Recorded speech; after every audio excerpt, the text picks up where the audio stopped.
नमस्कार दोस्तों, SBI security के साप्ताहिक पॉडकास्ट में आपका हार्दिक स्वागत है। आज हम बात करेंगे इस सप्ताह में वो कौन कौन से इवेंट थे जो बाज़ार ने डाइजेस्ट किया, और अगले सप्ताह के लिए वो कौन कौन से इवेंट हैं जो मार्केट में फोकस में रहने वाले हैं।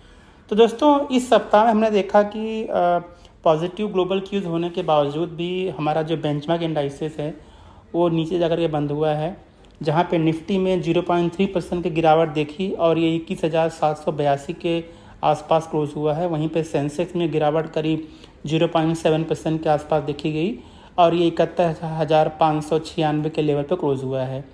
अगर मैं ब्रॉडर मार्केट की बात करूं दोस्तों, तो यहाँ पे एक मिक्स क्लोजिंग देखने को मिलती है, जहाँ पे मिड कैप इंडाइसेस में करीब 1.6% का हमने ग्रोथ देखा है। वहीं पर स्मॉल कैप इंडेक्स 0.4% नीचे जाकर के बंद हुए हैं। आइए बात करते हैं इसके पीछे क्या वजह थी। तो ग्लोबल क्यूज़ हालांकि पॉजिटिव था इस सप्ताह में मार्केट के लिए, लेकिन जब आरबीआई की पॉलिसी मीटिंग आई बृहस्पतिवार को, और उस दिन हमारा वीकली एक्सपायरी भी था, तो उस वजह से एक मार्केट में तेज़ वॉलेटिलिटी देखने को मिली और आरबीआई पॉलिसी मीटिंग के बाद में एक शार्प सेल ऑफ हमने देखा बाज़ार के अंदर।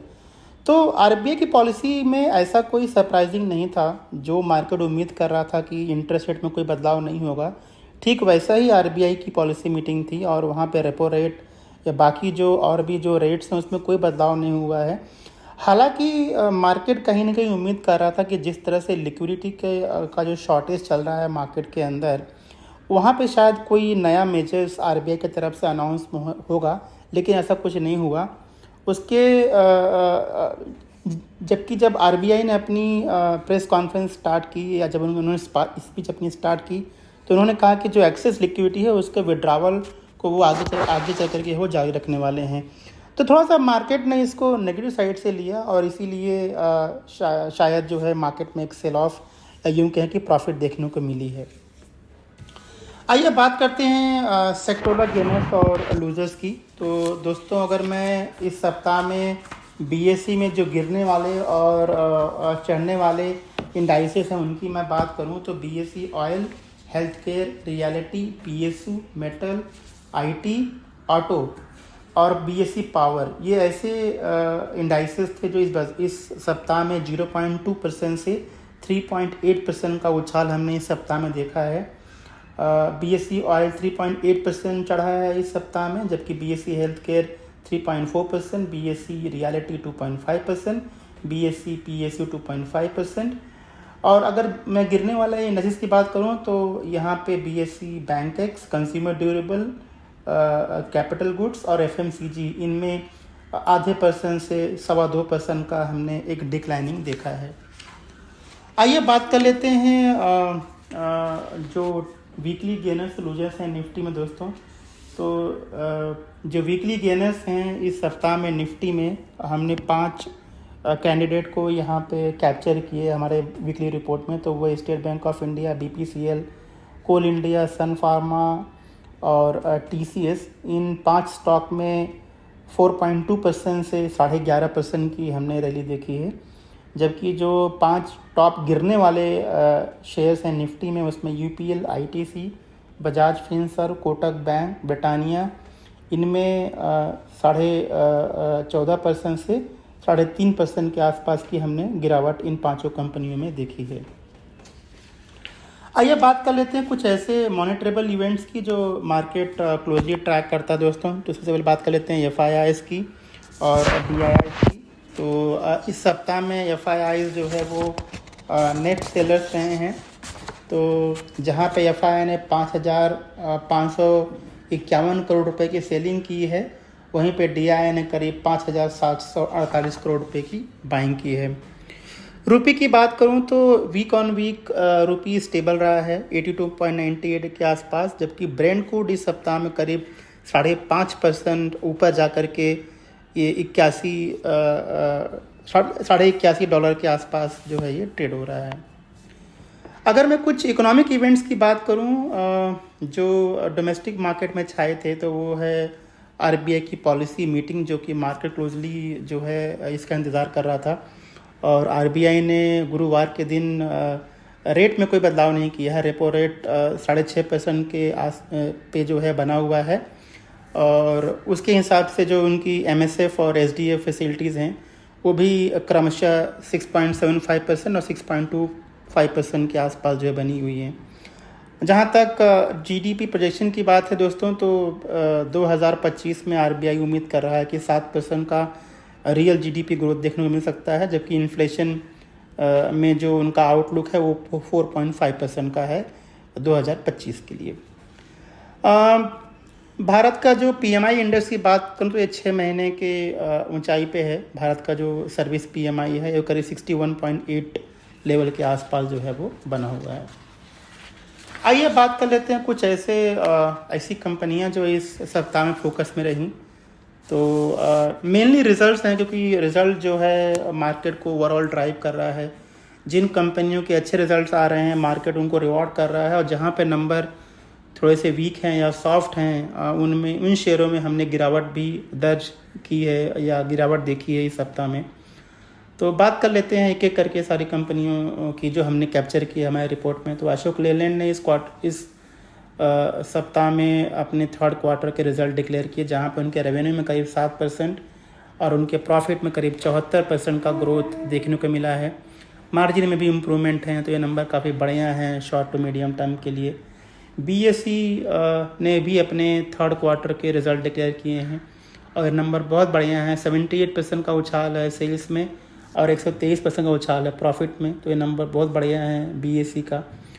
फिर बात करते हैं वरुण बेवरेजेस की। तो यहाँ पे कंपनी का सेल्स करीब 20.5% और उनके प्रॉफिट में करीब 76% का उछाल देखा है। एबिटा मार्जिन भी इम्प्रूवमेंट आई है उनके इस क्वार्टर में। तो ओवरऑल नंबर बढ़िया हैं वरुण बेवरेजेस का। JB केमिकल्स एंड फार्मास्यूटिकल ने भी काफ़ी अच्छे नंबर पब्लिश किए हैं, जहां पर उनके सेल्स में ग्रोथ करीब 6.5% का है, प्रॉफिट में इंक्रीज़ करीब 26% के आसपास का है। मार्जिन में भी इम्प्रूवमेंट आई है करीब 450 बेसिस पॉइंट की। तो ये नंबर बढ़िया हैं। स्टार सीमेंट हमारा कवरेज स्टॉक है, नंबर बढ़िया है कंपनी के। सेल्स में ग्रोथ 5.5% का है YoY, जबकि 39% का ग्रोथ जो है प्रॉफिटेबिलिटी में है। मार्जिन में भी एक्सपांशन है करीब 550 बेसिस पॉइंट का। तो ओवरऑल नंबर बढ़िया है स्टार सीमेंट के लिए। लुपिन ने भी अपने अच्छे नंबर पब्लिश किए हैं। रेवेन्यू में ग्रोथ करीब 20% का है, जबकि प्रॉफिट करीब 3 गुना का बढ़ा है इस क्वार्टर में। ऊपर से इनका मार्जिन में भी इम्प्रूवमेंट है, तो ये नंबर जो है अच्छे हैं और हमें लगता है कि कंपनी आउट परफॉर्म करेगी शॉर्ट टू मीडियम टर्म में। उसके अलावा FDC ने भी अपने नंबर किए हैं, भी एक फार्मा कंपनी है। लगभग 12% का सेल्स ग्रोथ है और 94% का प्रॉफिट ग्रोथ है। मार्जिन में इम्प्रूवमेंट करीब 260 बेसिस पॉइंट का है Q1Q। तो ये नंबर बेहतर हैं FDC लिमिटेड के लिए। फिर पावर ग्रिड ने भी अपने नंबर पब्लिश किए हैं थर्ड क्वार्टर के, जहाँ पे उनके सेल्स में ग्रोथ 2.6% का है, वहीं पे प्रॉफिट में ग्रोथ करीब 10.5% का है। नंबर ठीक ठाक है। मार्जिन में भी एक्सपांशन है करंट क्वार्टर के लिए। कमिंस इंडिया ने काफ़ी अच्छे नंबर पब्लिश किए हैं दोस्तों थर्ड क्वार्टर के। उनके रेवेन्यू में करीब 17% और प्रॉफिट में करीब 21% का उछाल देखने को मिला है, और स्ट्रीट ने इनको रिवॉर्ड भी किया है। ये स्टॉक करीब 8% ऊपर था जब ये कंपनी का रिजल्ट डिक्लेयर हुआ। और तो ये नंबर बहुत बढ़िया है कमिंस इंडिया के लिए लॉन्ग टर्म में। फिर यूनाइटेड ब्रेवरीज की बात करें तो यहाँ भी नंबर ठीक ठाक ही हैं, जहाँ पे कंपनी के रेवेन्यू में ग्रोथ करीब 12% का देखा गया है, वहीं पे उनके प्रॉफिट में ग्रोथ करीब उनके एबिटा में ग्रोथ करीब 89% का है। एबिटा मार्जिन में भी इम्प्रूवमेंट है कंपनी के, और एक कंपनी ने अपने परफॉर्मेंस को टर्न अराउंड किया है। मतलब पिछले साल सेम क्वार्टर में जहाँ पे कंपनी के पास लॉस था, इस क्वार्टर में उन्होंने करीब 86 करोड़ रुपये की प्रॉफिट कमाई है। तो ये शॉर्ट मीडियम टर्म में अच्छा है यूनाइटेड ब्रेवरीज के लिए। फिर BHEL की बात कर लेते हैं। इनको करीब 5,500 करोड़ रुपए का ऑर्डर मिला है हरियाणा पावर जनरेशन कॉर्पोरेशन से, तो ये लॉन्ग टर्म में पॉजिटिव होगा इनके लिए। उसके अलावा दोस्तों आगे चल कर के कुछ दिनों के लिए जो टेलीकॉम कंपनियां हैं वो फोकस में रहने वाली हैं, क्योंकि सरकार ने 10,523 मेगाहर्ट्ज का स्पेक्ट्रम ऑक्शन जो है वो उसके लिए लेकर के आ रहे हैं, जिसका बेस प्राइस करीब 96,317 करोड़ रुपए के आसपास का है। तो हमें लगता है कि जो ये टेलीकॉम कंपनियां हैं वो किस तरह से इन स्पेक्ट्रम को वो जीतती हैं, उसके ऊपर भी मार्केट जो है फोकस में करेगा। दोस्तों आइए अब बात कर लेते हैं इस सप्ताह हमने क्या स्टॉक पे रिकमेंडेशन दिया है। तो इस सप्ताह में हमने एक स्टॉक पे रिकमेंडेशन दिया, वो है फोर्स मोटर।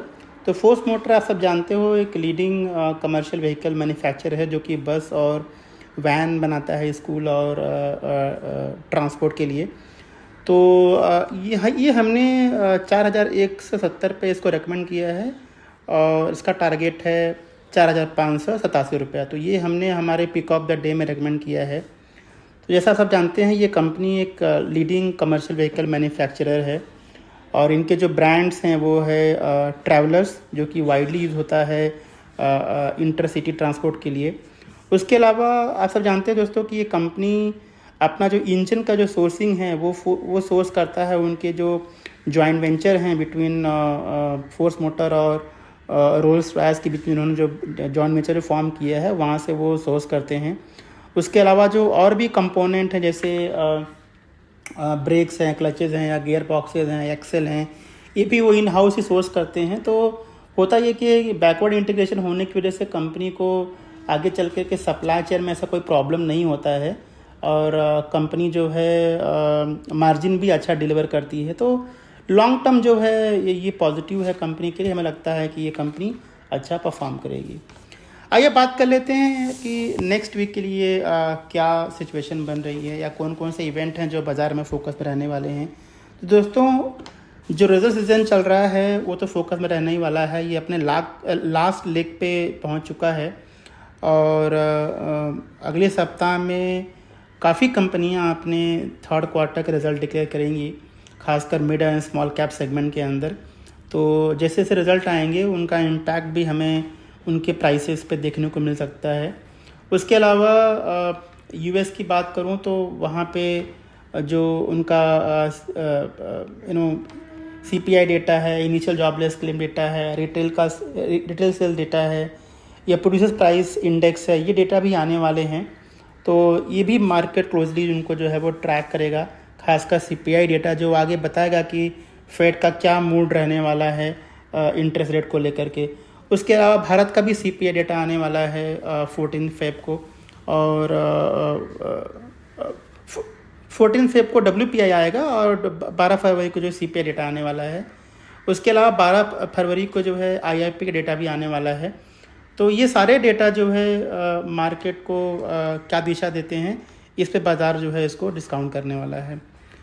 दोस्तों उसके अलावा डिटेल में रिपोर्ट पढ़ने के लिए आप हमारे वेबसाइट पर जा सकते हैं जहाँ पे हमने कॉर्पोरेट एक्शन भी कवर किया है, यानी वो कंपनियाँ जो आगे चल कर के डिविडेंड बोनस या जिनका स्टॉक स्प्लिट होने वाला है या वो कंपनियाँ जो बोर्ड मीटिंग कर रही हैं फंड जुटाने के लिए या बाकी जो उनके एजेंडाज़ हैं वो भी हमने हमारे रिपोर्ट में कैप्चर किया है। आप हमारे वेबसाइट पर जा कर के उसे डाउनलोड करके आप पढ़ सकते हैं। तो दोस्तों ये था हमारा इस सप्ताह का वीकली पॉडकास्ट। हमें सुनने के लिए बहुत बहुत धन्यवाद और अगले सप्ताह के लिए ढेर सारी शुभकामनाएं। Thank you. Investment in securities market are subject to market risks. Read all the related documents carefully before investing.